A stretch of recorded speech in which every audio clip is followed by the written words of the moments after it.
Muito bem, boa noite a todos. Hoje é quinta-feira, dia 25 de fevereiro, e nós estamos abrindo, então, a 20ª aula do nosso curso livre de teologia cristã.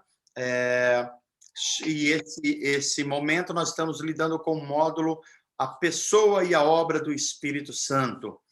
Estamos, como já disse, na 20ª aula, mais ou menos 1h30 de aula cada uma, portanto, estamos nos aproximando de 30 horas sobre a doutrina do Espírito Santo e aplicação num livro de Atos dos Apóstolos. Sejam todos bem-vindos, é um curso de discipulado e treinamento de formação espiritual da nossa comunidade Atos, mas não só ela, a todos os irmãos que querem compartilhar do tesouro bíblico da teologia cristã. Então, estamos dando agora início. E eu estava falando em off, agora falando de forma gravada, sobre os livros que têm embasado esse curso, que, como disse, não tem nada de novo, não tem nada da minha cabeça especificamente, não é um ensino contemporâneo que está... Não é nada disso.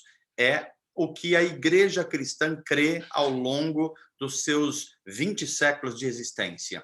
Então, eu estou colocando abordagens, inclusive, diferentes nos pontos mais sensíveis, mas estou tentando passar aquilo que gerações de cristãos aprenderam e nos legaram. E agora a gente precisa conhecer as razões da nossa fé e, sobretudo, ser transformados por ela. Então, vamos lá.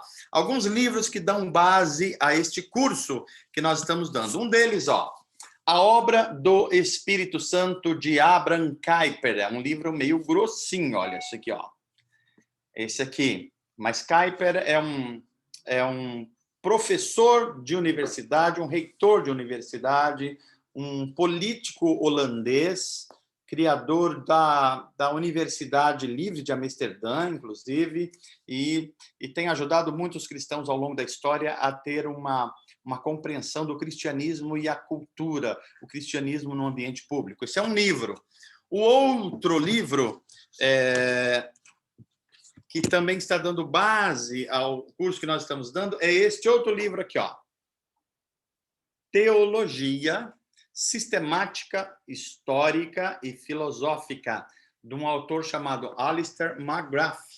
É um britânico, uma das mentes mais poderosas do nosso tempo, tem ajudado muito a compreensão dos assuntos mais complexos e essa inter-relação com a cultura da nossa época. O outro livro que dá apoio ao nosso curso é este aqui, que é um livro da história da igreja, é um livro bem recente esse, que eu indico fortemente, gente. Se tem um primeiro livro, que é aquele que a gente está estudando, que é este aqui, que eu estou indicando para todos os membros da igreja. Bases da Fé Cristã. Na sequência, você poderia muito bem ler esse livro aqui, E Deus Falou na Língua dos Homens. Esse aqui é um livro do professor Paulo Won, professor do Seminário Servo de Cristo. É um belíssimo livro para compreender uma introdução bíblica, ok? Então, o outro livro que eu terminei de ler não faz muito tempo, mas esse aqui, O Espírito nos Evangelhos em Atos, do Craig Kleiner. Esse aqui é um outro livro muito especial que vale muito a pena. Tem outro livro para que a gente tenha uma abordagem, digamos assim, de cristãos pentecostais e carismáticos, mas assim, bastante estudiosos. Então, tem essa experiência aqui, olha. Autoridade bíblica e experiência no Espírito. Autoridade bíblica e experiência no Espírito são um livro de dois pastores mais ou menos jovens, que é o Kenner Terra e Gutierrez Siqueira. Eles são representantes do movimento pentecostal, mas estudiosos, uma geração muito boa de pastores estudiosos do pentecostalismo que tem surgido e que separa o joio do trigo. Então, isso ajuda muito. E o outro livro, que é bem interessante, é esse aqui, A Manifestação do Espírito, a contemporaneidade dos dons à luz de 1 Coríntios 12, 13 e 14, que são os capítulos da Bíblia Sagrada mais complexos em relação aos dons espirituais, principalmente aos dons estáticos, de êxtase, entre eles o dom de línguas. Esse é um pastor, é um teólogo reformado, mas que faz uma leitura muito, muito interessante dos dons espirituais, especialmente o dom de línguas, vale muito a pena. Então, são esses aqui que vocês querem. Agora, se quiserem estudar um pouco de economia comigo, pode estudar isso aqui, ó, John Galbraith, O Novo Estado Industrial. Não, estou brincando, gente. Chega só, vamos estudar só teologia cristã e, claro, principalmente o livro dos livros, a Bíblia Sagrada. Eu estou usando aqui a versão NVT, nova versão transformadora. Na nossa igreja usamos para leitura coletiva NVI, nova versão internacional, tá bom? Dado essas dicas aqui, vamos a nossa oração inicial e aí a gente já continua os nossos assuntos de hoje, a nossa viagem com Paulo, as viagens missionárias no livro de Atos dos Apóstolos. Vamos orar? Pai, nós te agradecemos por esse tempo, pelo dia que o Senhor nos deu, por essa noite, pelo pão à mesa, pela saúde, pela família, pela liberdade que temos no país que vivemos. Te agradecemos por ter uma comunidade de fé para compartilhar a vida. Te agradecemos por todas as coisas, que todo bem vem do Senhor. Pedimos agora que nesse momento queremos que a nossa mente seja acalmada, o nosso coração pacificado, para que a gente possa aprender de ti e da tua palavra. Que o Espírito Santo, que é o tema do nosso curso, possa fazer isso, produzir em nós um estado tal que a gente possa absorver a tua palavra e, absorvendo, ser transformados por essa palavra viva no poder do Espírito Santo. Assim nós oramos, te agradecemos pelo sacrifício de Jesus Cristo, o nosso Redentor e Senhor, e pedimos que a Trindade se revele a nós mais uma vez na pessoa do Espírito Santo. Assim oramos em nome de Jesus. Amém. Amém. Vamos lá, eu acho que agora a galera chegou aí, quem estava faltando. Então vamos lá. Vamos continuar. Eu peço então o apoio do nosso ajudante mor, que é o Pedro. O Pedro assumiu de fato aí a mediação e tem nos ajudado muito. Então vamos lá. Hoje ele está no slide 1. Eu vou pedir, Pedro, vai lá para os últimos 10 slides, tá bom? Eu só queria que a gente, sempre que retomasse uma aula, a gente não perdesse a perspectiva do todo. E o que é o todo? O todo nós estamos estudando o ministério do Espírito Santo. O Espírito Santo que é Deus, que é Trindade. O Deus cristão é um Deus só, que subsiste eternamente numa comunidade, Pai, Filho e Espírito Santo. O Espírito Santo é tão poderoso, tão onisciente, tão onipresente quanto as outras duas pessoas da Trindade. O Espírito Santo é chamado terceira pessoa da Trindade porque na história da salvação ou da redenção, a ênfase da obra do Espírito Santo acontece num terceiro momento. É só por esse motivo. Não quer dizer que o Espírito Santo veio depois ou veio... Não, não, não. Deus é eterno nas três pessoas, Pai, Filho e Espírito Santo. Primeira pessoa da Trindade, Pai, que planeja a redenção. Segunda pessoa da Trindade, o Filho que aplica, que torna real essa salvação através da encarnação, morte, ressurreição, ascensão aos céus e o envio do Espírito Santo. Segunda pessoa da Trindade, Jesus Cristo. Terceira pessoa da Trindade, o Espírito Santo. A era do Espírito Santo começa com o derramamento em Pentecostes e dura até os nossos dias, até o dia que o nosso Redentor Jesus Cristo retornar a este mundo com poder, glória e majestade para julgar a história e julgar os homens individualmente. Então, é isso que a gente está estudando. Nós estudamos toda essa base, digamos assim, filosófica histórica sobre o Espírito Santo. Depois nós entramos na aplicação prática no livro de Atos dos Apóstolos.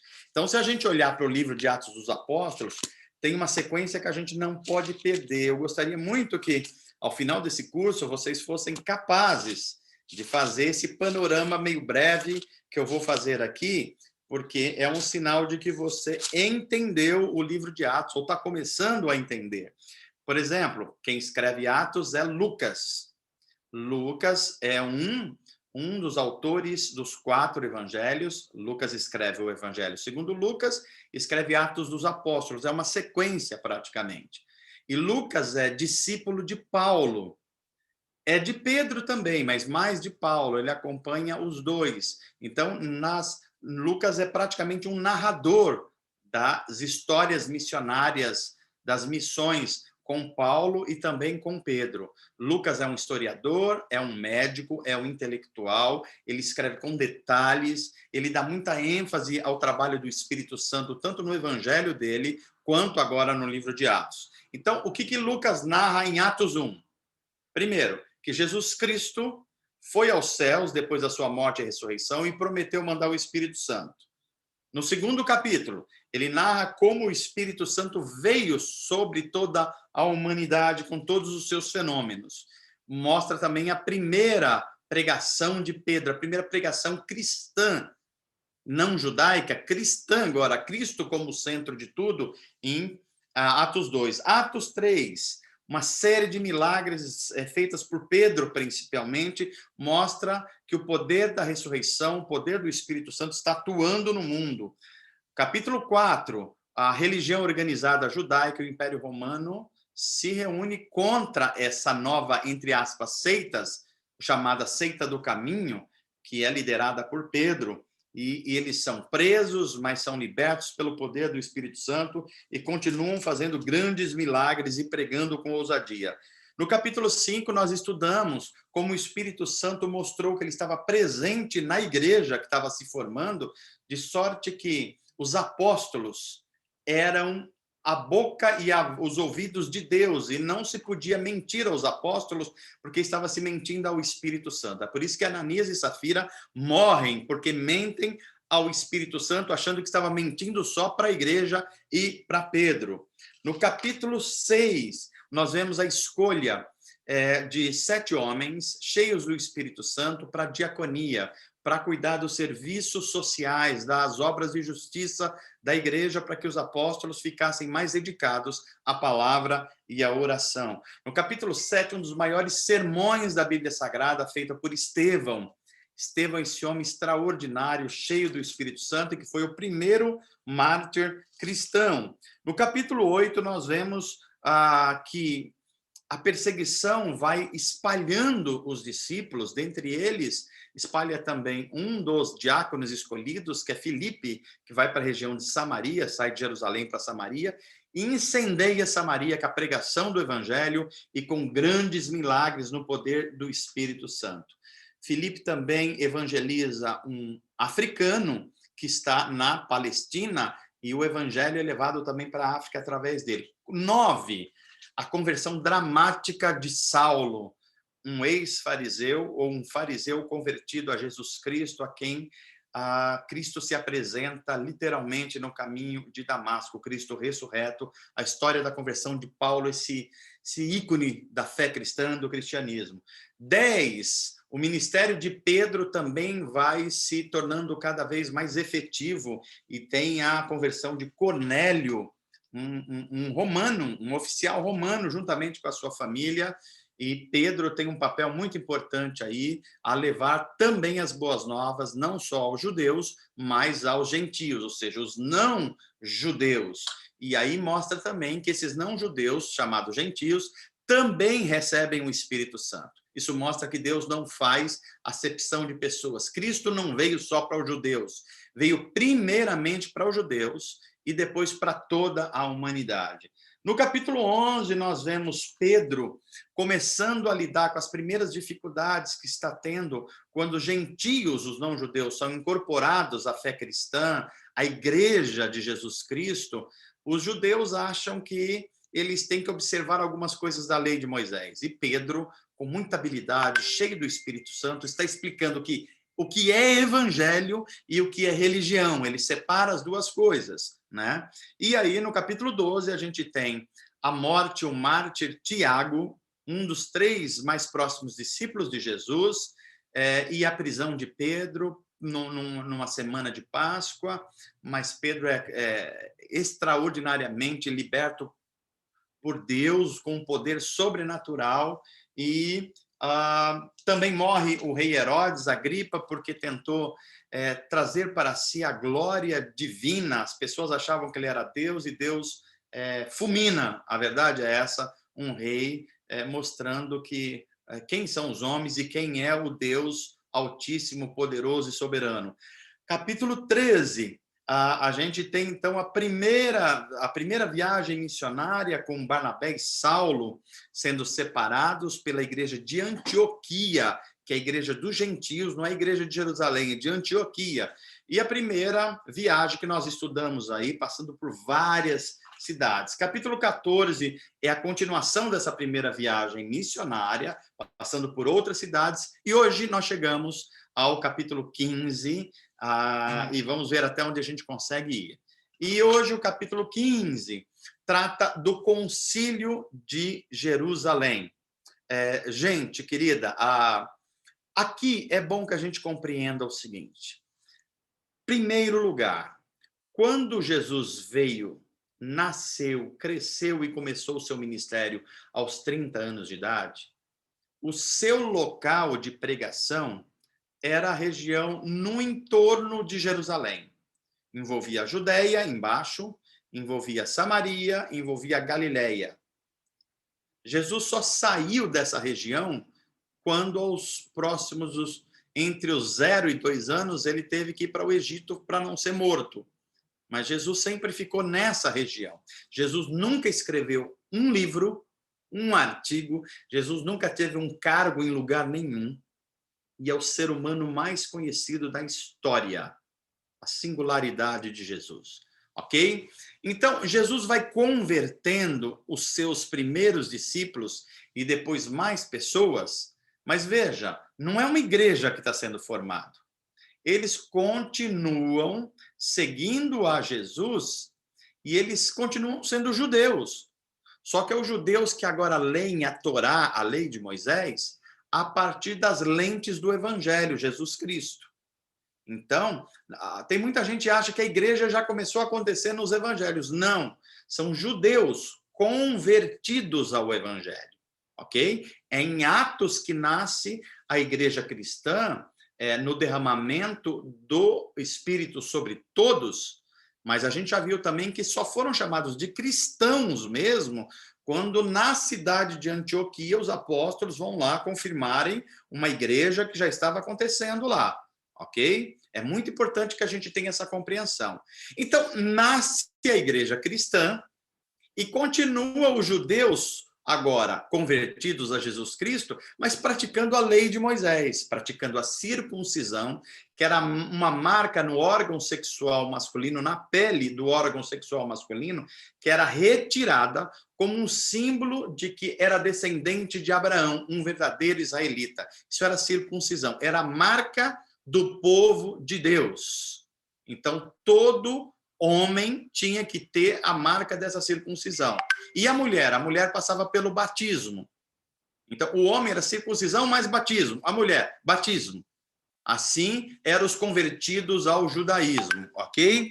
Então, a gente precisa ter claramente isso em mente. Agora, veja, com Pedro, com Paulo, com o espalhamento através da perseguição da igreja de Jerusalém, começam a se formar igrejas em outras cidades. A mais relevante nesse começo é de Antioquia, lá na Síria, da onde Paulo e Barnabé saem para evangelizar o mundo ali, né? E aí, como é que vai ser a experiência de comunhão, de vivência? Como vai lidar com os alimentos? Como vai lidar com a lei de Moisés? Como é que vai lidar com a circuncisão? Tudo isso não está resolvido ainda. E começa a criar alguns conflitos. Paulo vai fazer a primeira viagem missionária, prega Jesus Cristo como o centro de todas as coisas, inclusive a lei de Moisés aponta para isso. Mas e aí? Essas pessoas se convertem, elas vão seguir a lei de Moisés, vão seguir o quê? Lembra que eles não têm a Bíblia Sagrada e o Novo Testamento organizado como nós temos hoje. Então isso começou a surgir uma série de dúvidas. E aí o capítulo 15 de Atos vai mostrar que teve um pessoal que saiu da igreja de Jerusalém. Quem é a igreja de Jerusalém? Judeus convertidos a Cristo. Judeus convertidos a Cristo. Praticamente não tem gentios aqui. Então saiu um grupo de lá e falou, vamos ajudar nossos irmãos lá em Antioquia, lá na Síria. E foram. Chegaram lá, viram os irmãos cultuando num domingo, por assim dizer, celebrando. Falou, tá tudo muito bem, tudo muito bom, mas tem algumas coisas que vocês precisam fazer que vocês não estão fazendo. E o que é que a gente não está fazendo? Disseram o pessoal de Antioquia. Vocês, além de tudo isso aí que vocês estão fazendo, vocês têm que observar a lei de Moisés, especialmente a circuncisão. Vocês têm que circuncidar todos os homens aqui da igreja. Olha isso. Os irmãos tradicionalistas de Jerusalém querendo impor coisas que eram direcionadas apenas aos judeus, a todas as pessoas, inclusive a igreja que estava nascendo em Antioquia. Então aí começam as dificuldades. Só que Paulo e Barnabé estão lá, estão ouvindo. E falam, não tem nada disso. Isso são costumes da lei de Moisés, prescritos para os judeus, até que o Messias viessem. Essas leis, principalmente cerimoniais, elas não têm mais sentido depois que o Messias já veio. E o Messias já veio, já morreu, já ressuscitou, já está nos céus e mandou o seu Espírito Santo. Agora, o centro nosso de interpretação da vida e da história de Israel é o Messias, Jesus Cristo. E os judeus que vieram de Jerusalém continuam dizendo, não, tem que ser lei de Moisés, circuncisão. Confusão estabelecida. A igreja começa a perceber que aquilo está com dificuldade, fala assim, então vamos mandar uma comissão aqui de Antioquia lá para Jerusalém, a nossa igreja mãe, e vamos ouvir os apóstolos, que eles são os nossos pais da fé, a respeito disso. A gente tem que observar a lei de Moisés, tem que fazer circuncisão, a gente não pode comer alguns alimentos, o que tem que fazer?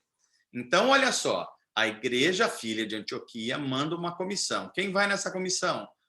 Paulo, vai Barnabé e vai mais alguns irmãos lá da comunidade de Antioquia. Então, eles chegam a Jerusalém para fazer um concílio. O que é um concílio? É quando os cristãos se reúnem em determinada época para harmonizar alguns temas conflitantes da fé cristã. Esse é o primeiro concílio cristão que é realizado em Jerusalém. Os apóstolos estão em Jerusalém, Paulo está lá em Antioquia, lá na Síria. Então, Paulo e Barnabé voltam para Jerusalém para se reunirem, ok? Então, era mais ou menos comum um intercâmbio entre essas duas cidades, igrejas e países até, né? Jerusalém e Antioquia. Então, olha, tudo isso está escrito aí no slides. Paulo e Barnabé se opõem, a discussão cresce, faz-se a comissão. Aí, quando chega em Jerusalém, chega Paulo e chega Barnabé e explicam o que está acontecendo para os apóstolos. E os apóstolos falam, olha, mas não era para estar acontecendo isso, não. Mas aí, alguns cristãos de Jerusalém, da seita dos fariseus, veja, eu já expliquei nas aulas anteriores e estou enfatizando aqui. Não é porque uma pessoa se converteu à fé cristã, a ser um discípulo de Jesus, que ele tenha que abandonar o fato dele ser fariseu. Tem fariseu convertido e fariseu legalista. Paulo, por exemplo, continuou fariseu. A maioria das pessoas não entendem isso. Paulo não deixou de ser fariseu para se tornar um apóstolo de Cristo. Ele tornou-se um fariseu zeloso pela Escritura, mas agora convertido ao Cristo ressurreto. Ok? Aí alguns fariseus aí mais legalistas em Jerusalém falaram, não, é isso mesmo, os apóstolos, nós somos aqui de Moisés, nós somos o povo de Moisés, de Abraão, e quem se converter à fé, tudo bem, nós cremos no Messias, Jesus é o Messias mesmo, mas isso não quer dizer que a gente tem que abandonar a lei de Moisés, todo mundo que se converter tem que passar pela circuncisão. Olha a confusão estabelecida. Então, os apóstolos se reúnem, juntamente com Saulo, Barnabé, que vieram lá de Antioquia, eles têm uma conferência. Depois de muita discussão, Pedro se levanta e fala: gente, leve em consideração o seguinte, nós estamos tentando impor aos seguidores de Jesus Cristo, o Messias, um peso que nem nós, judeus, conseguimos suportar, porque os nossos antepassados, e mesmo nós, a gente tem falhado constantemente em seguir os ditames da lei de Moisés. Então, por que a gente está querendo impor isso aos outros, se todos nós fomos salvos pela graça de Deus? E a prova que Deus também está salvando os gentios é que ele deu a eles o Espírito Santo. Eles foram batizados no Espírito. Olha que fala de Pedro. Demoliu tudo, né? Mas aí, se não bastasse, Paulo e Barnabé começam a falar dos grandes milagres das viagens missionárias. Aí aparece uma liderança pastoral da igreja, que é Tiago. Tiago aqui, irmão de Jesus. Lembra que o primeiro Tiago foi morto por Herodes. Esse é o Tiago, irmão de Jesus. Parece que ele era um pastor supervisor em Jerusalém. Ele se levanta, mostra que as escrituras do Antigo Testamento mostrava que o Espírito de Deus seria derramado sobre toda a carne, inclusive os gentios, e que não era necessário de forma nenhuma impor aos gentios as leis cerimoniais, as leis gastronômicas que os judeus seguiam, que era para apontar para a santidade da vida. Mas agora Cristo já veio, e Cristo agora é a referência real do que era sombra antigamente. Então, Tiago faz uma bela defesa e Tiago lidera o grupo de apóstolos e eles chegam a uma conclusão. Olha, para a gente não criar dificuldades culturais, para a gente não criar uma celeuma constante, vamos estabelecer 3 coisas que têm mais a ver com o campo da ética do que com a questão da salvação, para que os judeus e também os gentios, os não-judeus, observem, para que haja uma harmonia entre gentios e judeus. Então, eles estabeleceram 3 coisas. Primeiro, não se devem comer animais que foram sacrificados a ídolos, porque naquela região havia muito culto a ídolos, onde os animais eram mortos. Alguns deles eram sacrificados ali e outros, eles iam para ser vendidos. Então, é a primeira orientação. A segunda orientação, abster-se da imoralidade sexual. Lembra que o mundo que eles estavam vivendo era o mundo do Império Romano, onde o Império Romano foi um dos impérios onde a imoralidade sexual mais graçou na cultura. Havia muita homossexualidade, muito lesbianismo, havia muito permissividade. Então, os cristãos se diferenciavam eticamente também. O que eles estão chamando de perversão da sexualidade? Sexo fora do casamento, sexo antes do casamento. Ok? Principalmente essas 2 coisas. Ok? E terceira coisa, não comer carne de animais que foram sufocados ou estrangulados, nem o sangue, nem a carne. Então, essas 3 coisas resumiram, então, a ética cristã. É o começo da ética cristã. Tá aí, ó, começa a nascer uma ética cristã, um jeito de viver. E aí, os irmãos, decidindo isso, estabelecem 2 dos seus profetas para ir a Antioquia junto com Paulo e Barnabé, e são escolhidos Judas e Silas. Nada a ver com Judas Iscariotes. Judas e Silas é um outro Judas. Então, eles vão para Antioquia, e lá em Antioquia eles informam isso, a igreja de Antioquia, todo mundo fica feliz da vida, porque o evangelho agora é para todas as culturas, e vai unir judeus e gentios, e a igreja experimenta um momento de muita alegria. Só que lá, depois de tudo isso, Paulo fala para Barnabé, Barnabé, nós precisamos fazer a nossa segunda viagem missionária. Mais gentios, ou seja, não judeus, precisam receber a mensagem de Jesus Cristo ressurreto. E Barnabé fala, muito bem, Paulo, vamos lá, vamos aproveitar e vamos levar o João Marcos com a gente. Lembra o João Marcos? Você vai se lembrar que na primeira viagem missionária, Marcos tinha dado muito trabalho para Paulo. Isso aqui explica muito o mundo do discipulado cristão, como que as falhas de caráter acontecem mesmo com lideranças. E Marcos mostrou essas falhas de caráter, embora depois nós vamos ver que ele amadureceu, ele cresceu, ele tinha um espírito de aprendiz, um coração aprendiz. Mas naquele momento deu trabalho para Paulo. E lembra que eles saíram de Jerusalém, fizeram aquele circuito, chegou lá em cima, ele voltou, Paulo e Barnabé teve que ir sozinho. Aí Paulo falou, não, Barnabé, o Marcos não vai com a gente não, que o Marcos já mostrou que ele não aguenta o tranco não. Na primeira dificuldade ele já voltou e ele não vai com a gente. Aí o Barnabé fala assim, não, Paulo, ele precisa ir porque agora ele vai aprender. O Paulo falou, não, ele já falhou num teste principal, não pode ir. E a coisa começou a ficar difícil entre Paulo e Barnabé. Chegou até um ponto que eles chegaram a discutir energicamente e se separaram. Olha que curioso. Aí Barnabé vai com Marcos, que tem um grau de parentesco, é primo de Barnabé, para a ilha de Chipre. E Barnabé vai cuidar de Marcos. E Marcos se permite ser cuidado. E a gente vai perceber que esse ministério depois flui, como Barnabé é um homem cheio do Espírito Santo.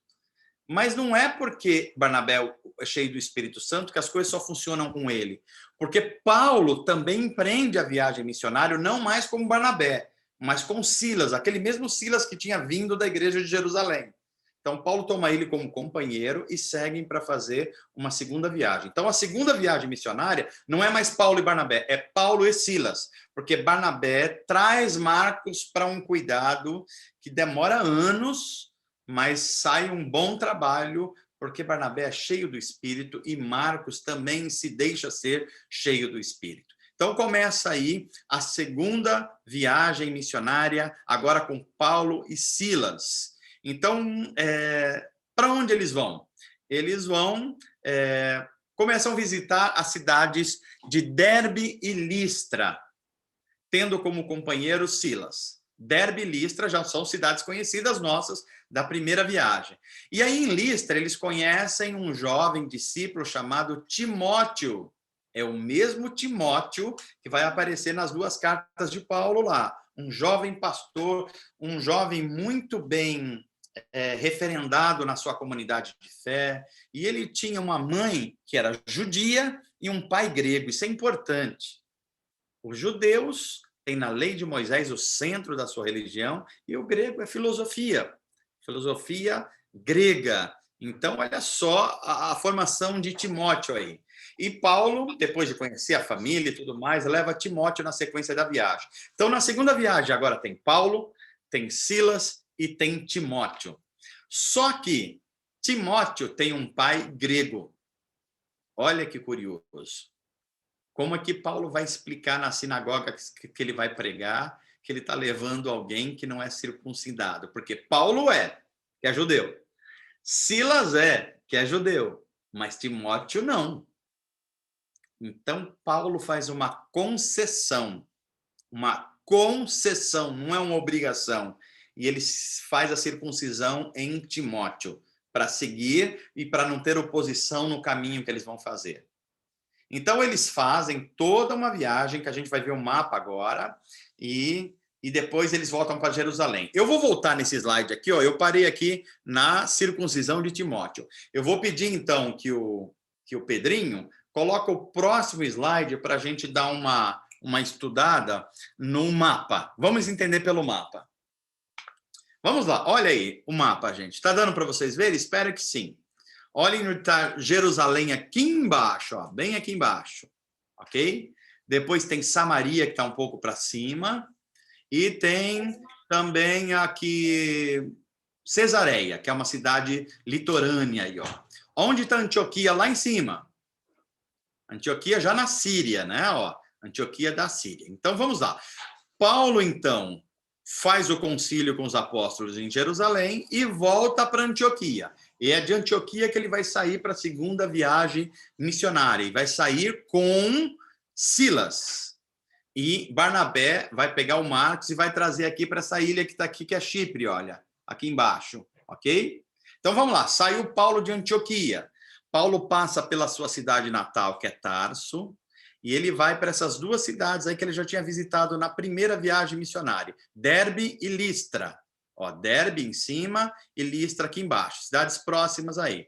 Em Listra, ele conhece uma família cuja a líder era uma mulher chamada Lídia, que, na verdade, desculpa, não, volta um pouquinho. Ele conhece uma família, mas é a família de Timóteo, cuja mãe chama-se Lloyd, que é o nome da minha irmã, por exemplo, e a avó se chama Evódia.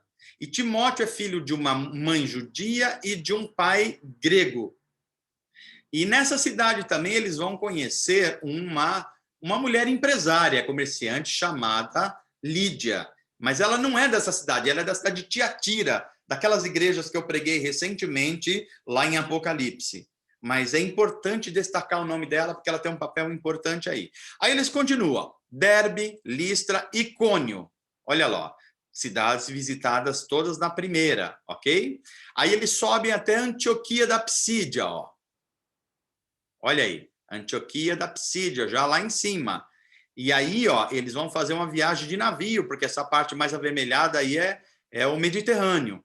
Então, eles vão fazer uma longa... Ó, uma paradinha aí, ó, onde está essa seta. Para essa seta aí, Pedrinho. Para baixo está a Ásia, que é a província da Ásia. E para cima está a Bitínia e Ponto, que é para o norte.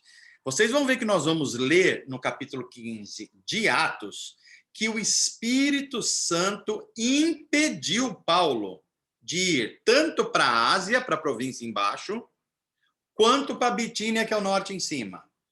Olha que interessante. O Espírito Santo impediu. Então, ele continua.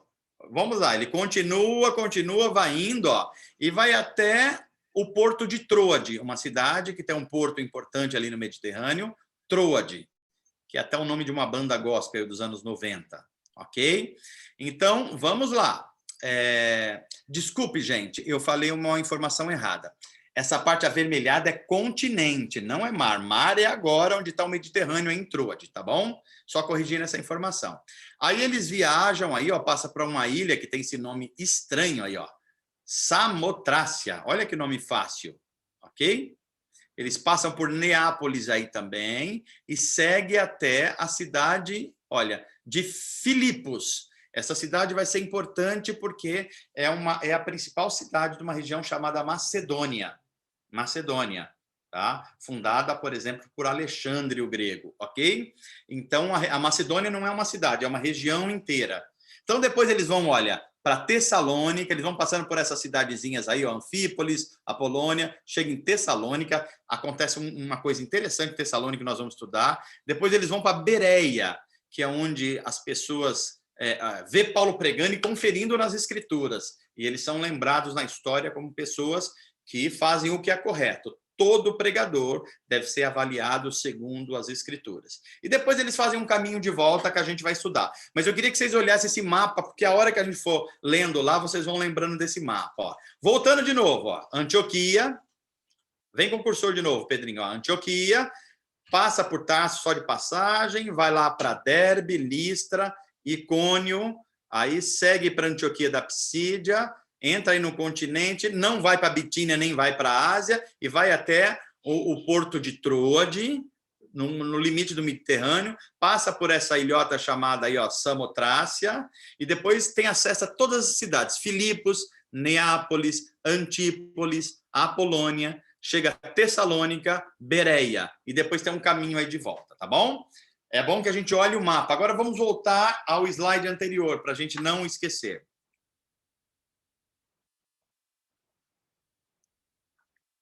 Então, vamos lá. Eu parei aqui, ó, a circuncisão de Timóteo. Tem o título aí embaixo, a lealdade de Paulo, daqui a pouco eu volto a isso aí. Olha só, o impedimento feito, depois de Paulo ter visitado Derbe, Listra e Icônio, depois de ter pego Timóteo e levado com eles estavam querendo ir para a região do continente asiático, abaixo, e da Bitínia em cima. Mas o Espírito Santo impede.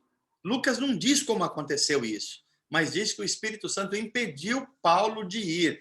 Olha só, nós cristãos precisamos entender isso. Alguém poderia perguntar, mas espera aí, Paulo não está fazendo evangelismo, viagens missionárias? Ele não está fazendo o que Deus mandou ele fazer? Como é que o Espírito Santo está impedindo? Porque, às vezes, não só o que fazer deve ser uma instrução de Deus, mas quando fazer. Tem muita gente que tem se perdido na vida espiritual, na vida de família, na vida profissional, porque não sabe discernir o tempo. Não, mas eu quero fazer porque é uma coisa boa. É a hora, já chegou a minha hora, eu tenho que ser, eu tenho que assumir isso, eu tenho que fazer aquilo outro. Amém, isso é uma coisa boa. A pergunta é o tempo do Espírito Santo para isso? Paulo discerniu isso e percebeu que não era a hora de ir para esses lugares. Esse discernimento do Espírito é central na vida do cristão. Então, ao invés de ir para a Ásia e para a Bitínia, eles vão para Frígia, Galácia, que é a cidade onde Paulo escreveu aos Gálatas, né? E Troade, que nós já vimos que é aquela cidade portuária. Ele passa pela ilha de Samotrácia. Samotrácia é um bom nome para você colocar numa filha que nascer. Aí quando você vê ela de manhãzinha, fala: ô filhinha, Samotracinha, como é que você está? Brincadeira, gente, é só os nomes estranhos que aparecem aqui. E Neápolis, todas as cidades ali portuárias, litorâneas, até chegar em Filipos, que é a cidade dos filipenses.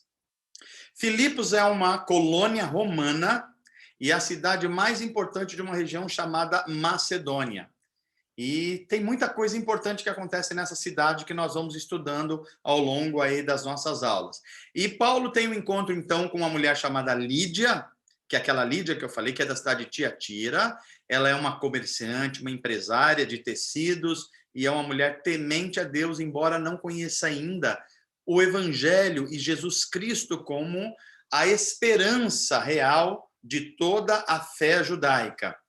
Mas ela ouve, ela crê em Jesus Cristo, na ressurreição, o Messias, e ela e sua família crê e são batizados. Uma família inteira se converte a Jesus Cristo.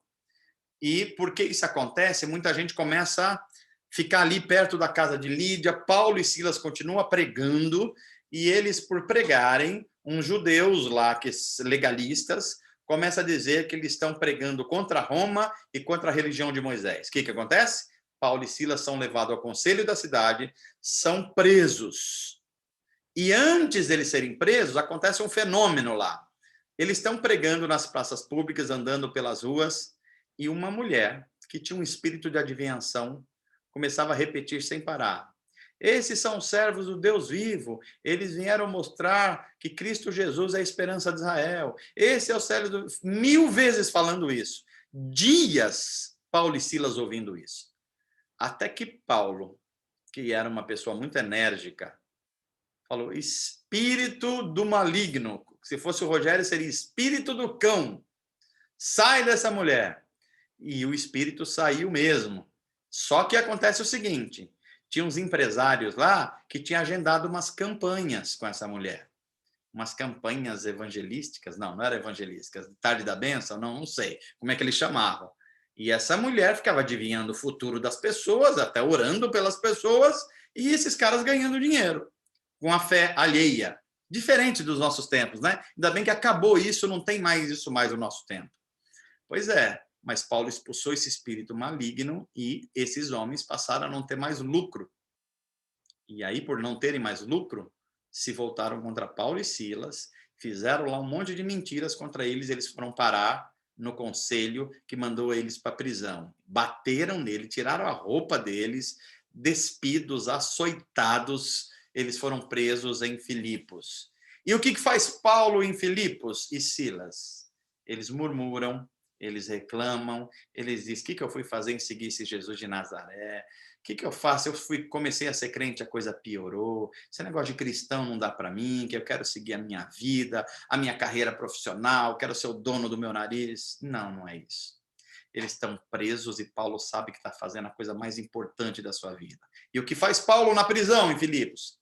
Ele canta. Meia-noite, eles estão cantando, todo desfolados, açoitados e cantando.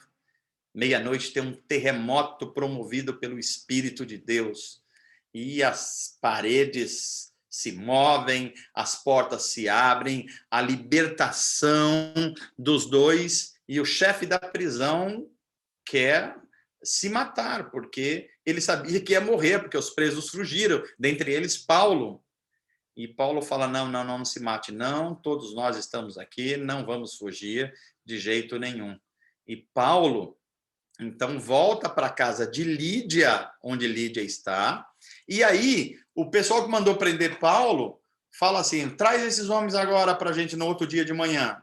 Mas eles estavam livres, a prisão estava toda detonada por causa do terremoto. E aí chega aos ouvidos dessas pessoas, desses conselheiros da cidade, de que o que aconteceu. E aí os conselheiros da cidade falam, é melhor a gente pedir desculpa para o pessoal aí e fala para eles sumirem daqui. Aí olha só o que Paulo faz. Paulo falou, nananina, nós, se vocês não sabiam, vão saber agora, nós somos cidadãos romanos. Vocês vão lembrar, porque eu gastei quase uma aula inteira explicando, por causa da importância de Paulo ser um cidadão romano, ser um fariseu, e o que mais? Vocês lembram? Cidadão romano, um fariseu e um judeu helênico.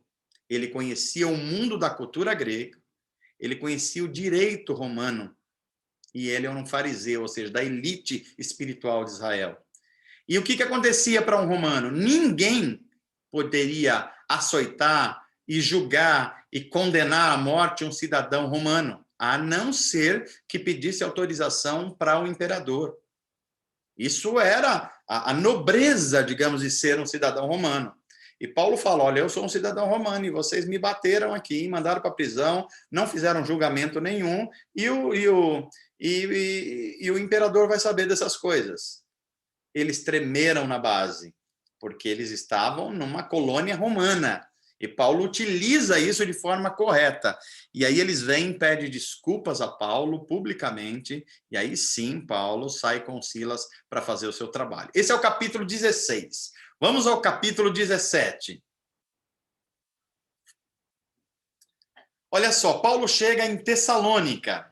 Vamos ver onde está Tessalônica lá, ó. Vamos lá, o capítulo 17 começa. Voltando lá, olha. Antioquia, Tarso, Derbe, Listra, Icônio, Antioquia da Psídia, e passa todo esse continente, vai para Troade, pega um navio e vai, ó, agora para Tessalônica. Onde ele já está lá, ó? Tessalônica. Paulo chegou aí. Então voltamos lá agora. O que acontece em Tessalônica? Ele passa por aquelas duas cidades pertinhas, olha, Anfípolis e Apolônia, e chega a Tessalônica, e Paulo vai pregar onde? Aonde ele procura toda vez que ele chega numa cidade, numa sinagoga. Por quê? Na sinagoga estão os judeus da cidade. Veja, Jerusalém tem um templo, mas as outras cidades onde os judeus estão, não tem templo. E onde eles se reúnem? Na sinagoga. Por isso que Paulo sempre procura uma sinagoga de uma cidade onde ele chega. E lá ele prega, judeus, gregos e mulheres se convertem numa revolução espiritual. Mas, como sempre, Paulo encontra oposição. E os homens da religião oficial de Israel, os religiosos políticos, invadem a casa do chefe da sinagoga onde Paulo está pregando Jesus Cristo, um homem chamado Jason, e acusa todos eles, inclusive Paulo e o chefe da sinagoga, de traição a Roma. Olha como a religião pode ser perniciosa. Porque se eles acusassem Paulo de traição ao judaísmo, Roma ia falar, isso é um problema de vocês. Mas eles falam assim, ó, esse homem está traindo Roma, porque ele está dizendo que tem um novo rei, que é Jesus Cristo, e o único rei que nós admitimos aqui é César, o imperador romano. Olha o problema onde colocaram Paulo. Então, Paulo tem uma série de coisas que acontecem lá, Paulo converte muita gente, mas ele sai, porque senão os judeus iam provocar a morte dele. E ele vai para onde? Para Bereia. Vamos voltar para o mapinha lá, Pedro? Onde está Bereia? Bem pertinho de Tessalônica, tá vendo? Ó, Tessalônica está para cá, anda mais um pouquinho para a esquerda, para o oeste, e tem Bereia. Então vamos ver o que acontece em Bereia. Vai lá. Pregação aonde? No mesmo lugar de sempre, na sinagoga judaica de Bereia. Os bereanos eram aqueles crentes que liam a Bíblia Diferente um pouco da nossa geração, né? Que aceita tudo que está na internet, tudo que está no Zap, aceita tudo porque não leem as escrituras, mas os bereanos não. Paulo estava falando, eles estavam conferindo nas escrituras, e olha que eles não tinham o Novo Testamento, eles estavam conferindo no Antigo Testamento. Então eles tinham discernimento da pregação de Paulo e de Silas. Aí eles estavam lá pregando um avivamento espiritual, porque onde tem a pregação cristocêntrica, a pregação fiel, tem uma revolução espiritual nas pessoas.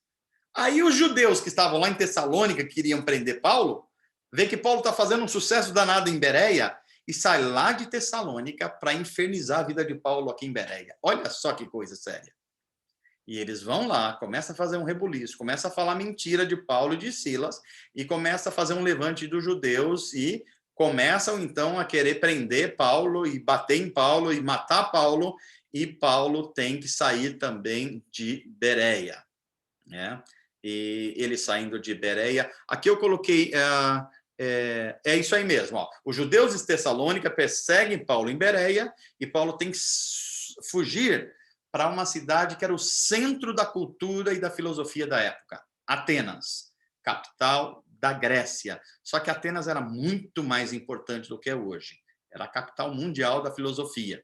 E aí Paulo vai para Atenas, porque ele foi perseguido em Tessalônica, foi perseguido em Bereia e nos outros lugares também. Agora Paulo chega numa cidade onde é o centro da filosofia. Idolatria correndo solto, porque tinha deuses para tudo. E Paulo vai primeiro aonde?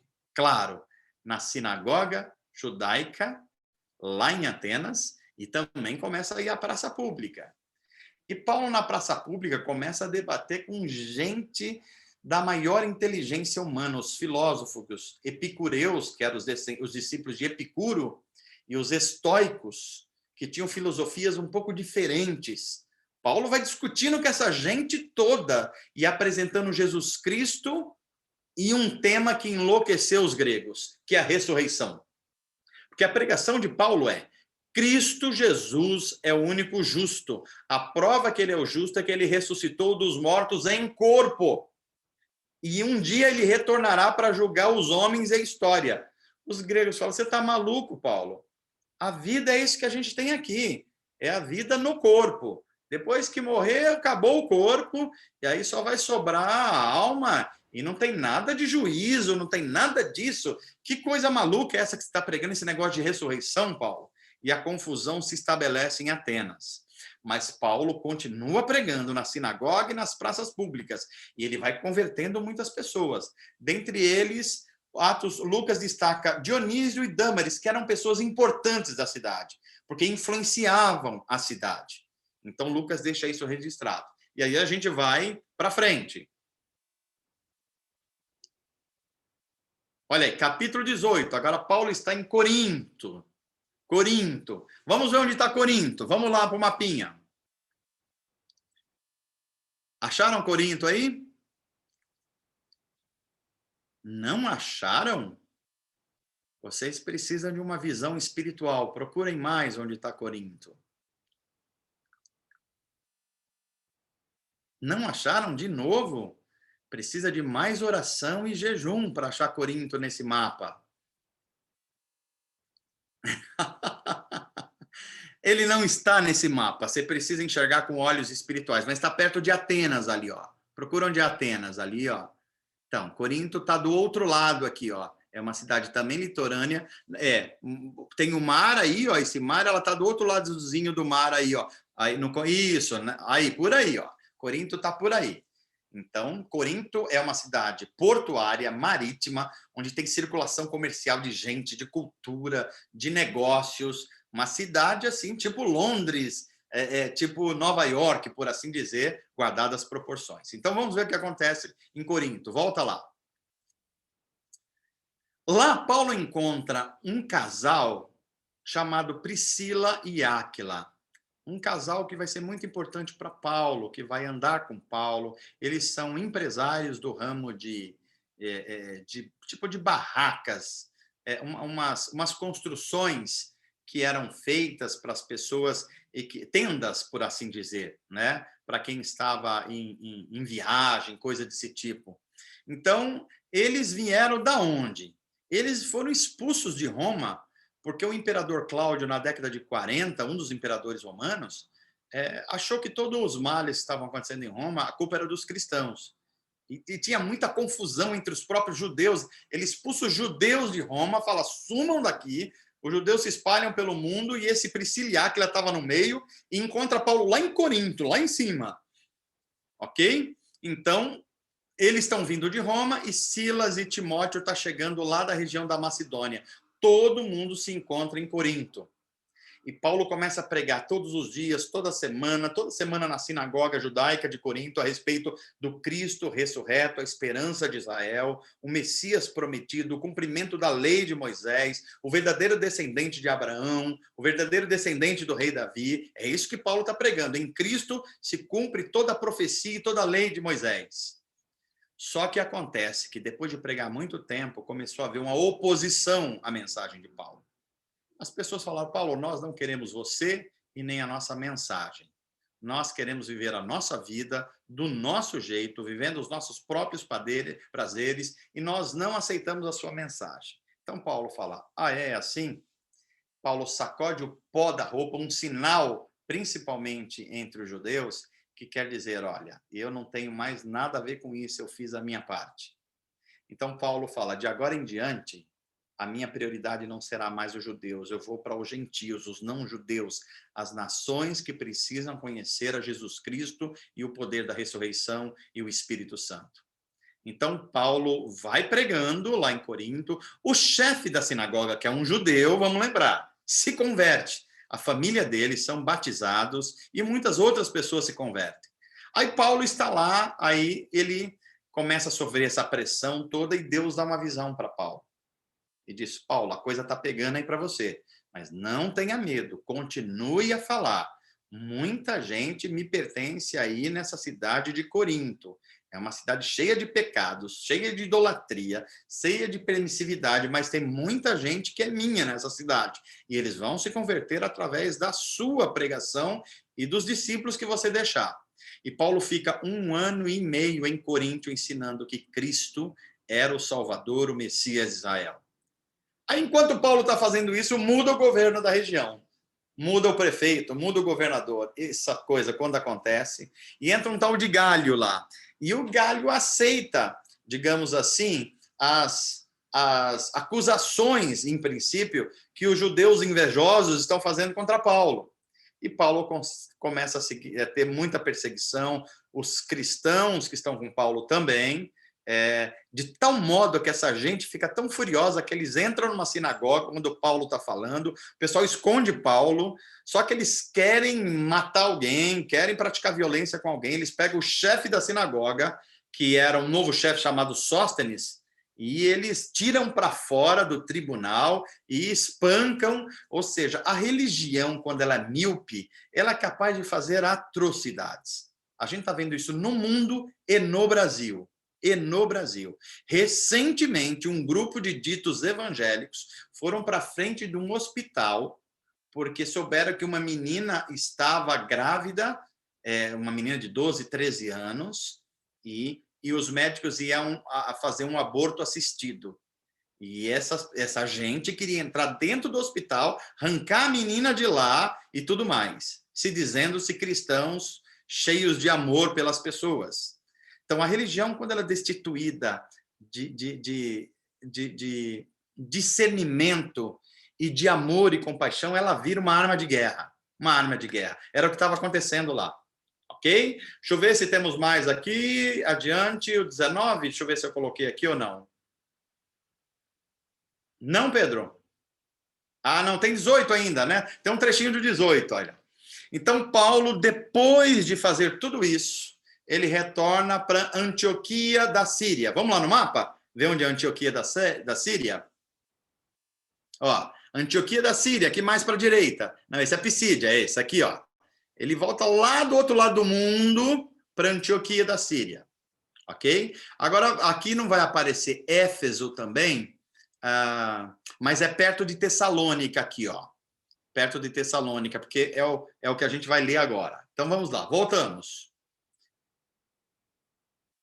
Então, Paulo chega em Antioquia da Psíria e tem um fato que Lucas registra em Atos, que Paulo rapa a cabeça.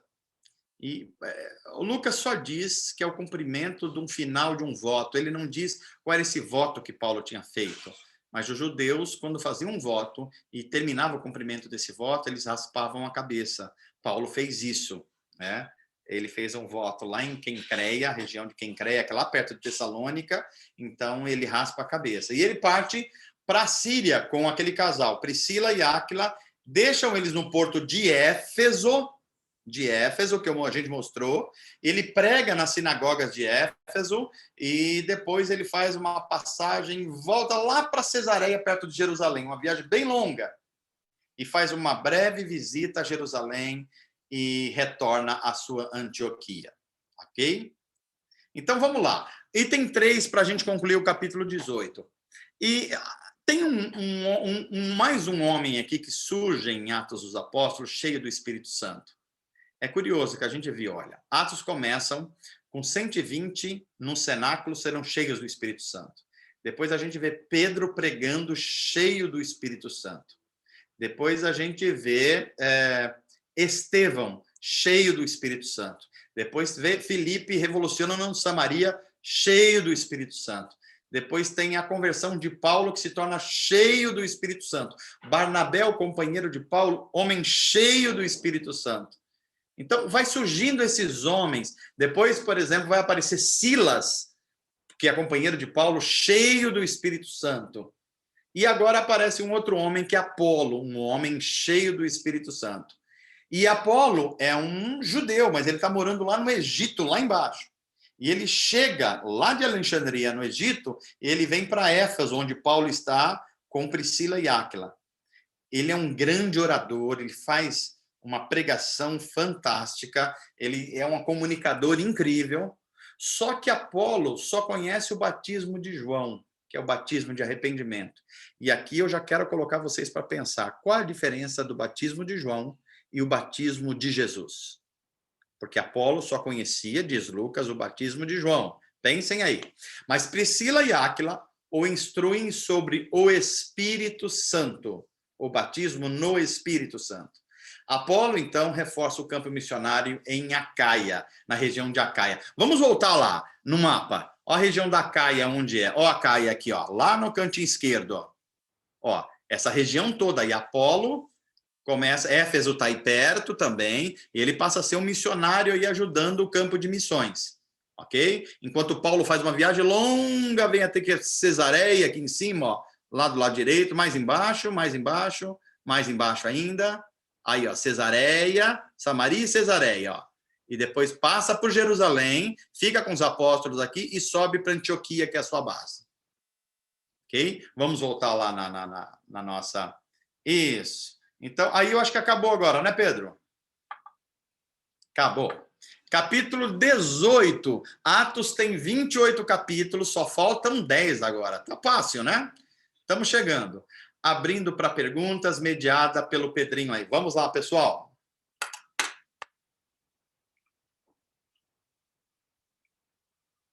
Mano, tem uma pergunta. Então, vamos lá.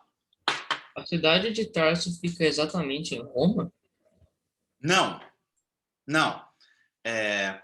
Tarso era uma cidade da Palestina, bem mais naquela, depois para cima da Síria, a gente viu no mapa ali, e ela era uma colônia romana. Então, Paulo é cidadão romano porque ele tem a mãe judia e o pai grego, e eles estão numa colônia romana, ou seja, quando Roma chegava e conquistava um povo, esse povo, depois de conquistado, se eles seguissem as leis romanas, se eles seguissem Roma, eles ganhavam status também de cidadãos romanos. Então, por isso que Paulo é um cidadão romano, ele é judeu e cidadão romano. Então, Tarso é uma colônia romana que, por ser colônia romana, ganha o direito de ter cidadania romana também. Entendi. Tem uma pergunta do Jefferson. Ó, como, Pedrinho, como Filipos também. Filipos não está na Itália ou Roma, mas é o mesmo caso também, uma colônia romana. Entendi. Tem uma pergunta do Jefferson. Vamos lá, Jefferson.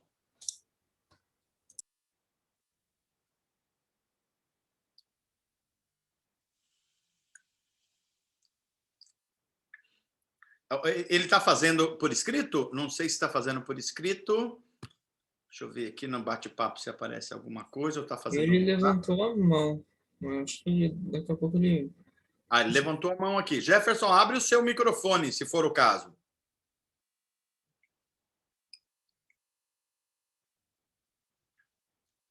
Eu estou vendo com a mão levantada, mas eu não estou ouvindo a voz dele.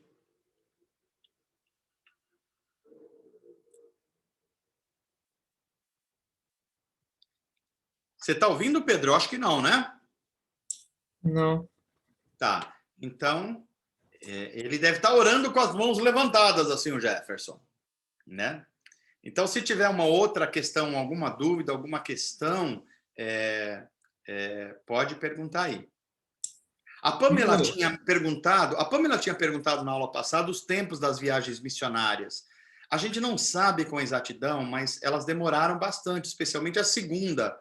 Essa segunda agora, porque Paulo ficava 1 ano e meio numa região. Então, entre 3 a 5 anos, certamente, essa segunda viagem. A primeira, talvez um pouco menos. Tá? Então, a gente vai dando aqui prazos estimados dessas viagens missionárias. Vamos lá. Mano, nesse meio tempo, o Paulo já havia escrito alguma carta? Essa é uma pergunta importante, porque certamente Paulo escreveu as suas cartas durante as suas viagens missionárias. Então, provavelmente não quando ele estava na cidade, mas quando ele estava em viagem, principalmente em navios, em outros tipos de transporte. Não se sabe com exatidão. Vamos lembrar, Paulo escreveu praticamente a metade do Novo Testamento. O Novo Testamento tem 27. 13 dos 27 é acreditado a Paulo. E ainda tem Hebreus, que é uma dúvida, ninguém sabe. Então, Paulo é o maior escritor em termos de número de livros das Escrituras. E a primeira carta que Paulo escreve ou é a carta de Tessalonicenses ou é de Gálatas. Então, se é de Tessalonicenses, é quando ele passa por Tessalônica. E se é aos Gálatas, é possível quando ele passa pela Galácia. Então, na primeira, talvez ele comece a escrever a partir da segunda viagem missionária, ou se não, quando ele está retornando da primeira. Agora, tem algumas cartas que ele faz da prisão em Roma. Carta, por exemplo, aos Efésios, Filipenses, parece que Colossenses também. Aí já no final da vida dele, quando ele está preso em Roma, que ele escreve essas cartas, ok, Pedro? Que são chamadas cartas da prisão, que depois a gente vai explorar um pouquinho mais. Eu entendi. E aí, mais alguma dúvida? Ou o pessoal está todo mundo entendendo tudo ou não entendendo nada? Me ajudem aí, igreja. Por enquanto, nenhuma. Olha só, o que será que está acontecendo? Ou eu corri demais, ou eu não sei, ou as pessoas entenderam de fato, o que é uma maravilha, ou não entenderam e estão com vergonha, o que é preocupante. Não sei o que está acontecendo, mas só quem perguntou foi o Pedro aí. Eu acho que o Jefferson levantou a mão de novo. Tá. Parece que a Josi também, ó.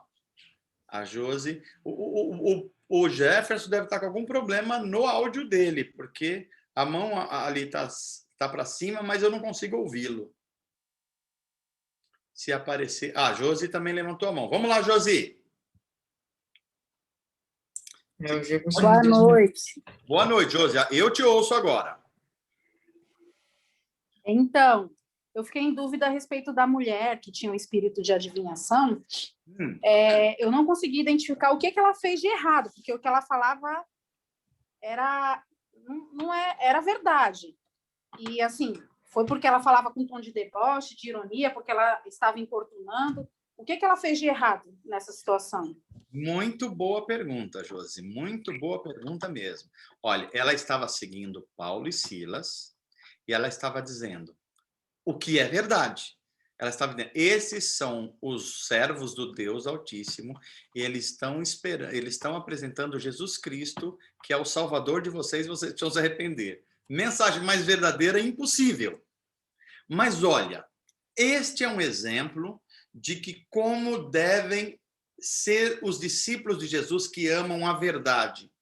A verdade não é só o que a gente fala.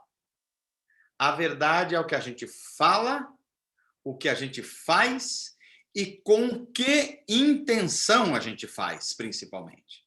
Porque nós vamos ver no restante do texto que ela está falando a coisa certa porque os demônios, eles creem em Deus, eles não obedecem a Deus. Mas os demônios conhecem Jesus. Então, ela estava falando uma coisa que é certa, mas com que intuito ela estava fazendo isso? Primeiro, nós somos informados que ela tinha um espírito de adivinhação, de prever o futuro. E qual era a motivação disso? Ela era empresariada por gente que vendia fé. É esse que é o problema. Eles eram vendedores da fé, portanto malignos. E eles ganhavam dinheiro com isso. Tanto é que quando Paulo expulsa esse espírito maligno que age nessa moça, eles ficam revoltados, porque eles não ganham mais dinheiro. E aí eles insuflam a cidade e as autoridades para prender Paulo e prender Silas. Então, o problema não é o que ela disse, era a motivação em que movia ela e os seus empresários para enganar as pessoas, utilizando uma coisa que poderia ser um dom real de modo errado. Então, veja, não basta a gente ter dons, porque Deus é bom e dá os seus dons. Não é isso que Jesus ensina a Mateus? Manda sua chuva sobre os justos e injustos, manda o seu sol. Deus é bom. Agora, a intenção do coração é julgada por Deus também. Paulo teve discernimento. Fora o fato dela ter a motivação errada, ela estava atrapalhando Paulo e não ajudando Paulo. Tanto é que Paulo se irrita. Se Paulo tivesse entendendo que ela estaria ajudando mesmo, possuída por um espírito maligno, Paulo não ia fazer isso. Mas Paulo ouviu isso o primeiro dia, o segundo, chegou no terceiro dia, ele dá uma palavra de autoridade, expulsa esse espírito maligno e causa uma revolução na cidade, né? Ok, Josi? Ok, obrigada. De nada. O que mais? Por enquanto, nenhuma também. Eu acho que o Jefferson tem algum problema com o microfone dele, porque ele Eu também estou desmutou. achando, porque a mão dele continua levantada aqui. Não só Levantada. por isso, ele desmutou o microfone dele, mas mesmo assim não está saindo som. Ah, é? Isso. Olha só. Então ele não tá... Bem, vamos ver se tiver mais alguma ou se não tiver, eu vou fazer mais umas observações aqui e a gente vai concluir essa aula porque nós vamos começar a próxima aula a partir do capítulo 19, que é justamente a terceira viagem missionária de Paulo. Paulo faz 3 grandes viagens e depois segue para Roma. Então, a partir do capítulo 21 até o 28, portanto, 8 capítulos, vai ser só sobre o retorno de Paulo para Roma, aonde ele vai morrer. É uma história riquíssima. Por isso que a terça parte do livro de Atos é toda dedicada a esse tema, ok? Mas vamos ver, então, deixa eu ver mais um tempo aqui, só para ver se o pessoal ou não está conseguindo fazer a pergunta, ou não tem mais dúvidas. Parece que eu vi mais mãozinha aqui. De quem é? Eu acho que é que da a Pamela levantou a mão. Eu acho que é da Pamela. Vamos lá, Pamela. Oi, pastor, boa noite. Me escuta? Boa noite, escuto sim. Então, eu fiquei pensando aqui naquela questão do concílio, né? Que eles tiveram que se reunir para ajustar ali algumas coisas que estavam divergindo. Aí eu Isso. fiquei pensando, hoje em dia, ainda vale aquelas mesmas, né? De forma geral, né? Claro que a gente tem um espectro bem amplo, assim, né? Das igrejas cristãs. mas ainda está valendo isso, ou como é que se faz hoje, assim, qual é o movimento de forma mais geral mesmo, né? Porque cada comunidade, cada denominação vai ter suas especificidades, mas de forma geral, como que isso ainda é aceito, aquele concílio ainda é aceito, vigente hoje? Excelente pergunta. Muitas boas perguntas vocês estão fazendo. Olha só, Atos 15, o Concílio de Jerusalém, o primeiro concílio da igreja cristã para harmonizar temas, principalmente entre os judeus convertidos e os não-judeus, que são chamados os gentios, que estavam principalmente em Antioquia, lá onde Paulo e Barnabé eram os apóstolos. Olha só, duas coisas importantes aqui, Pamela. A primeira delas é lembrar que o Concílio de Jerusalém foi o primeiro. Depois vieram outros na história, principalmente na passagem do século I para o II até o IV. Então, o Concílio de Jerusalém e mais 4 grandes concílios que aconteceram até o século V, praticamente é todo o contorno da doutrina cristã que foi estabelecida. A gente vai estudar depois esses concílios em algum momento, eu explico um pouquinho mais, mas o de Jerusalém foi o primeiro e vieram mais 4, teve mais, na verdade, depois para frente, mas o primeiro e esses mais 4 são os mais importantes da igreja, porque definiu a divindade de Cristo, a humanidade de Cristo, a doutrina da Trindade, a doutrina da igreja, muitas coisas centrais foram definidos nesses concílios.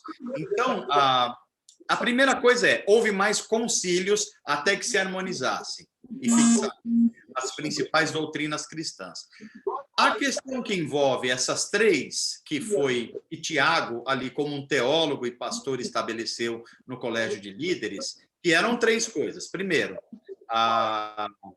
não comer carne ou animais sacrificados a ídolos, fugir da imoralidade sexual e não comer carne sacrificada, sufocada ou enforcada de animais e nem o seu sangue, né? Porque tudo isso é prescrição de santidade da lei de Moisés.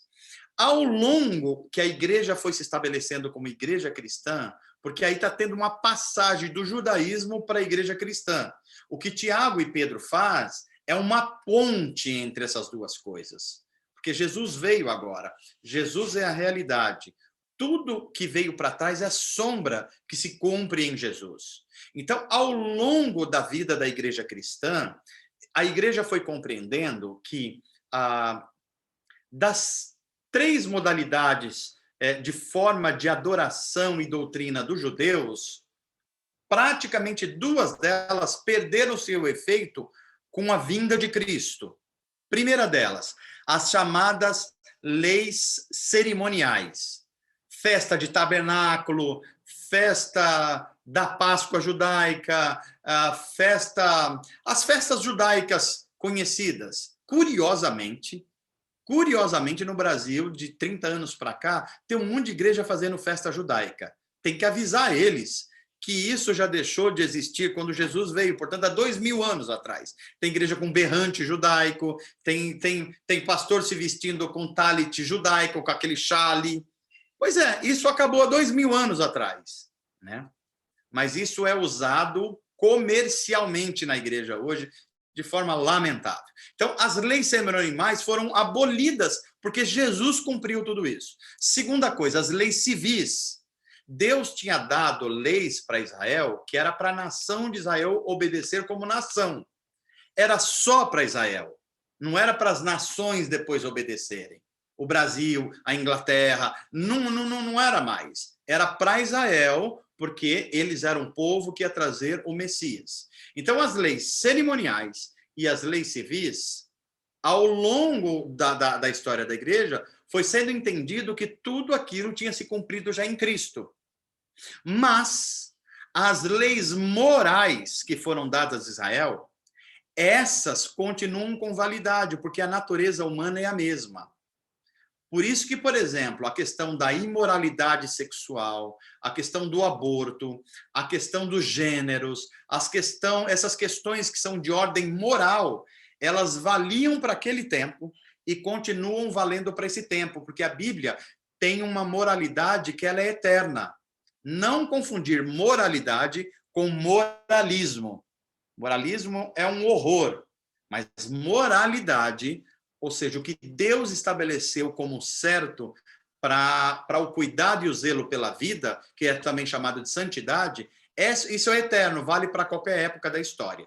Então, em resumo, as leis morais do Antigo Testamento continuam em vigor. Leis morais, não as culturais, as dietéticas, as cerimoniais e as civis. Deu para entender, Pamela? Deu sim. Obrigada, pastor. De nada. Vou dar um exemplo aqui. Algumas coisas do Antigo Testamento, Pamela. Por exemplo, um homossexual era para ser apedrejado e morto porque a lei de Moisés mandava fazer isso.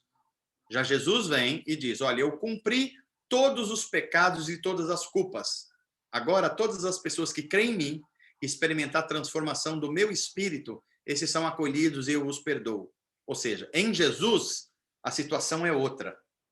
Por exemplo, no Antigo Testamento, a mulher ela era colocada numa posição tão inferior ao homem, que às vezes rivalizava até com animais. Mas Jesus vem e diz assim, em Cristo, Paulo vai dizer, não há mais homem, mulher, não há servo, não há patrão, não há negro, não há branco. Não há... Em Cristo, agora, todos são filhos de Deus. Todos são respeitados. Todos precisam de salvação e todos são objetos do amor de Deus. Isso é fundamental entender, Pamela. Ok? Ajudou? Sim, muito interessante. Obrigada. De nada. Mais alguma por aí? Eu acho que o Jefferson conseguiu consertar o áudio dele. Então vamos lá, meu irmão. Eu acho que houve uma cura no seu microfone. Vamos ver. Que alguma coisa muda nele aí. Ô, Manu, em nome de Jesus, já que ninguém quer falar, eu vou falar aqui. Então, Amém, porque eu ainda não estou ouvindo o Jefferson. Vai falando enquanto o Jefferson vai arrumando lá. O irmão me ouve, amém? Isso que é uma bênção. Pode falar, Rogério. Glória a Jesus. Boa noite a todos. Meus irmãos, Manu, quando você falou aí a questão do concílio, e você disse que Pedro, para convencer os judeus para que houvesse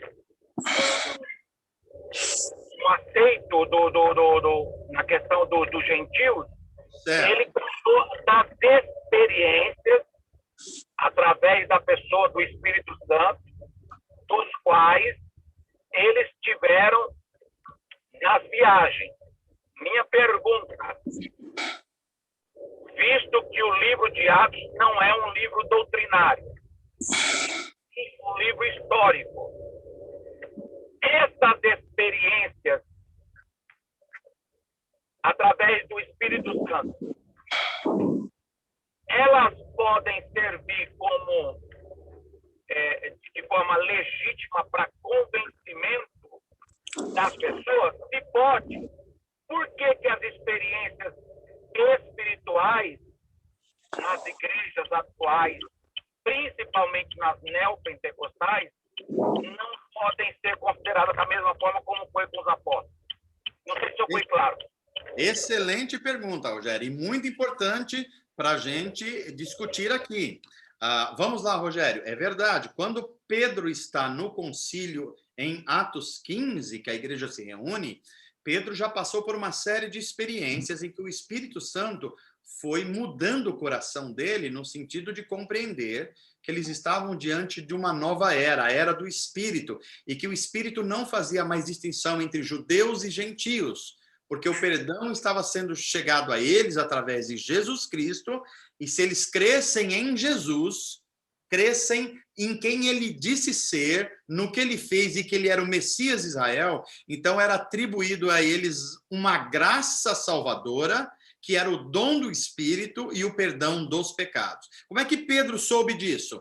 Ele soube disso porque nas suas viagens, enquanto ele estava pregando o Cristo ressurreto, ele percebeu que, por exemplo, na experiência de Cornélio, que não era judeu, o Espírito Santo veio sobre eles. Inclusive, eles tiveram dons espirituais, inclusive falaram em línguas, e alguns em Samaria também falaram.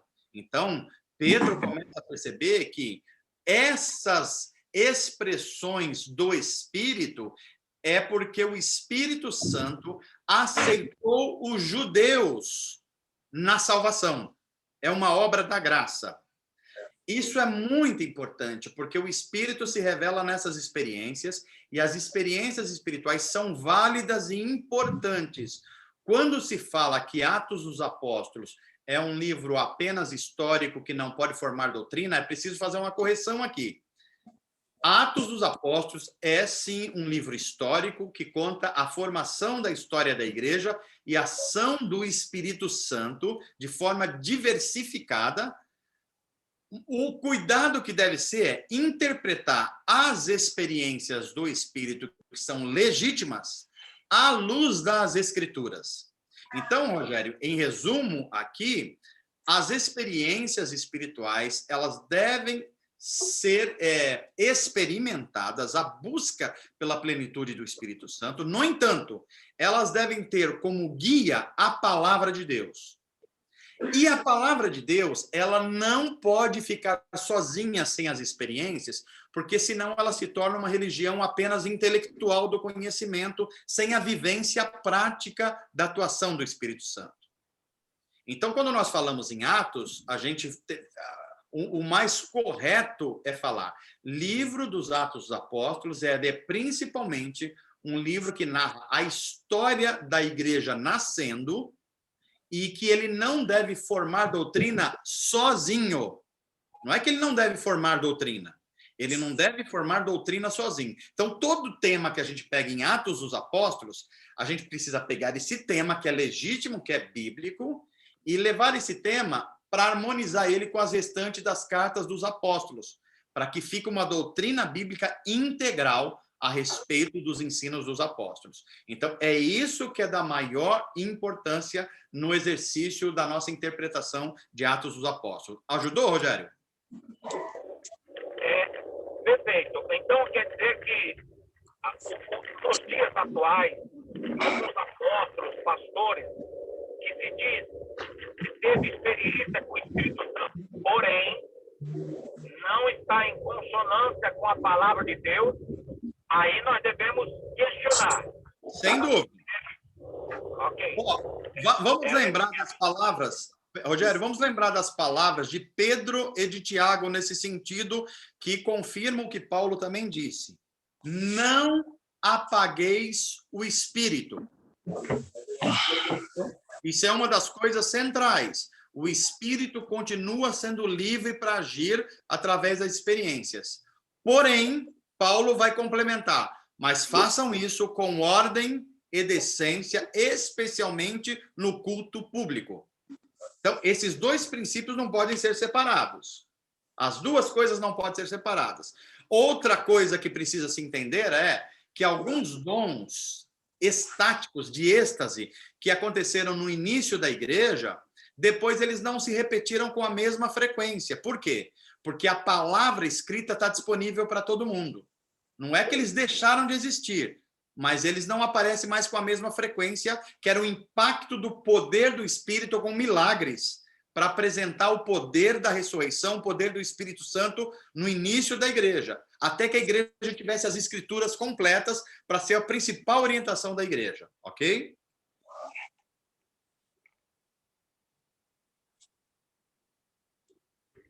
Muito obrigado, Manu. Deus abençoe e toda a igreja que está aqui reunida. Glória. Olha só, esse é um irmão carismático, é bênção de Deus, esse Rogério. Ô Jefferson, eu acho que agora eu te ouço e parece que a Josi também levantou a mão. Jefferson, se você... Eu acho que te ouço agora. Ô, Manu. Oi. Desde a semana passada, você falou sobre o que Paulo pregava, o Cristo ressurreto, o Cristo... e aí eu acho bastante... Eu queria saber da sua opinião sobre, pensando nesse Cristo, o novo Adão, um Cristo ressurreto de corpo, a importância dessa pregação de Paulo numa teologia do corpo.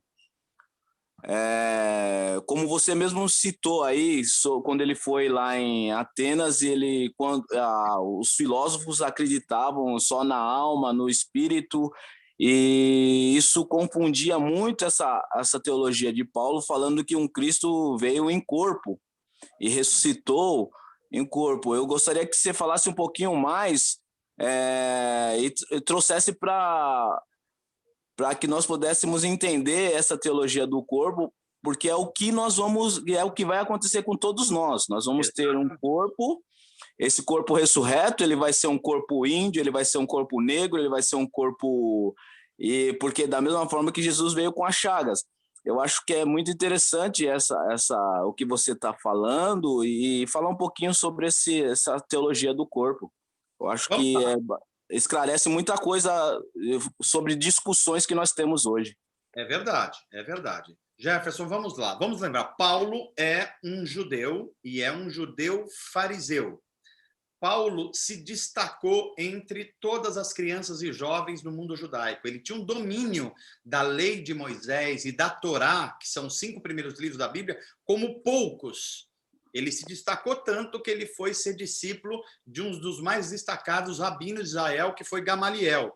Então, Paulo dominava a história da redenção de Israel como ninguém.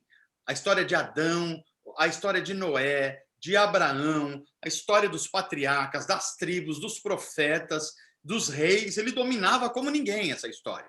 E ele sabia muito bem que em Adão, em Gênesis 3, a falha de Adão, tinha separado o homem de Deus, e isso era gravíssimo. Ele, como judeu, sabia muito bem disso.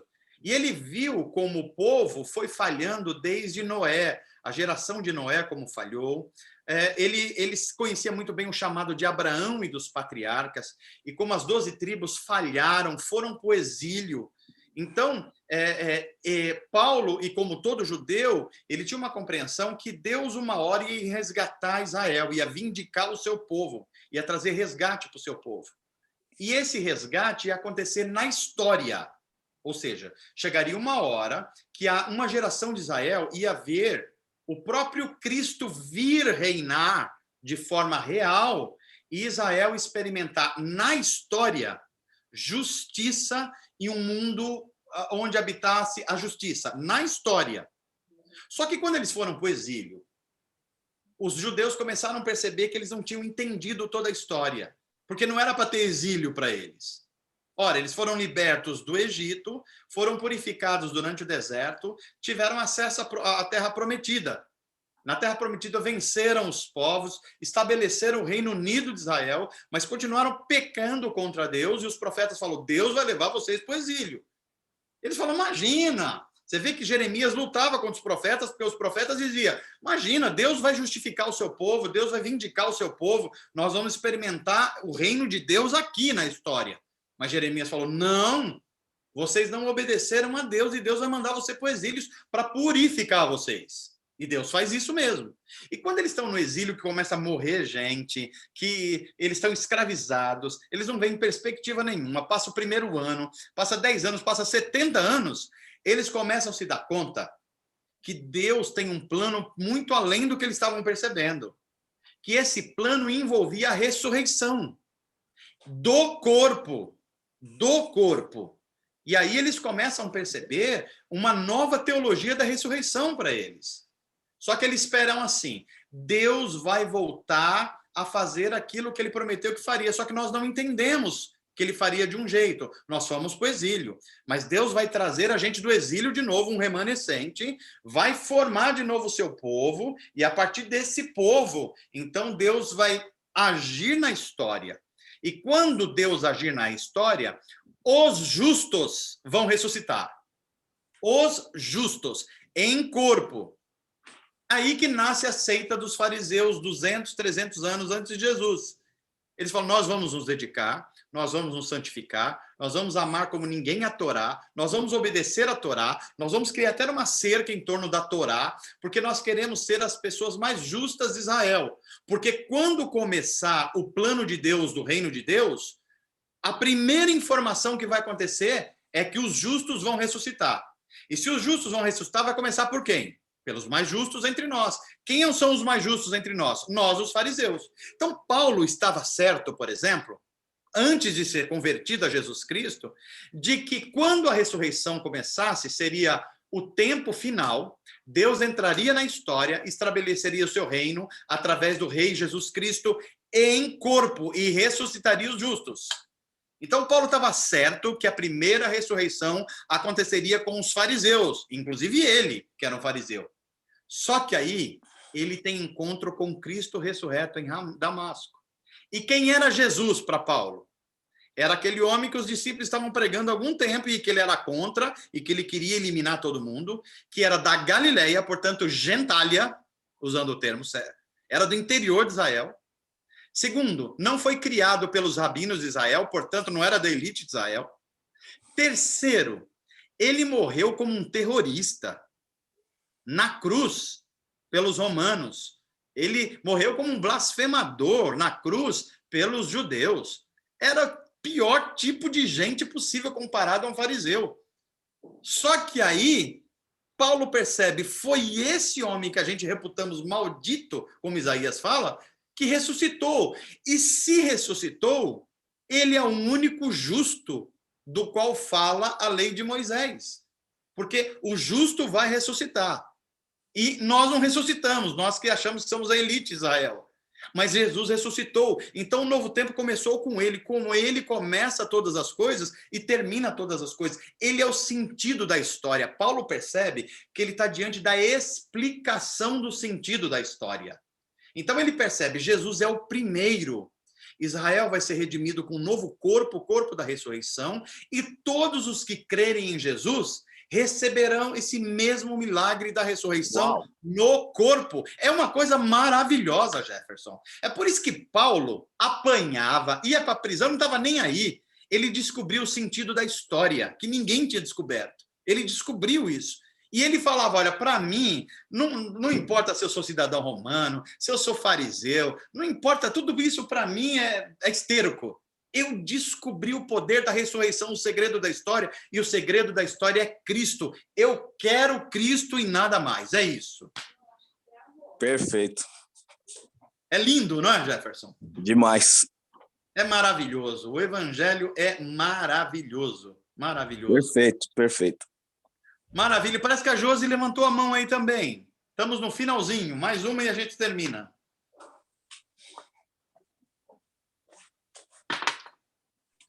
Levantou não levantei mesmo? Não, Manu, levantei naquela hora.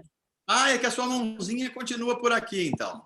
Então, gente, nós já passamos um pouquinho do horário, mas como surgiram essas perguntas que são muito importantes, foi muito importante, só que vai ficar gravado, você pode ver outras vezes, porque esse tema é muito denso, mas vocês estão tendo acesso ao melhor que eu posso fazer em termos de pastoreio e de teólogo para dar a vocês uma perspectiva genuína, cristã, de 2000 anos de história da igreja, da beleza do evangelho. É por isso que nós estamos estudando a pessoa do Espírito Santo e esse poder que inundou a Palestina e depois o mundo através dos apóstolos e da igreja que nasceu, ok? Então, que Deus abençoe a todos vocês. Obrigado a todos vocês. Eu estou vendo aqui. E a gente está terminando essa aula, fechando a gravação. E depois que a gente fechar a gravação, eu peço para vocês abrir a câmera, que eu queria ver vocês aqui. Então, vamos lá. Pode fechar, então, a aula de hoje.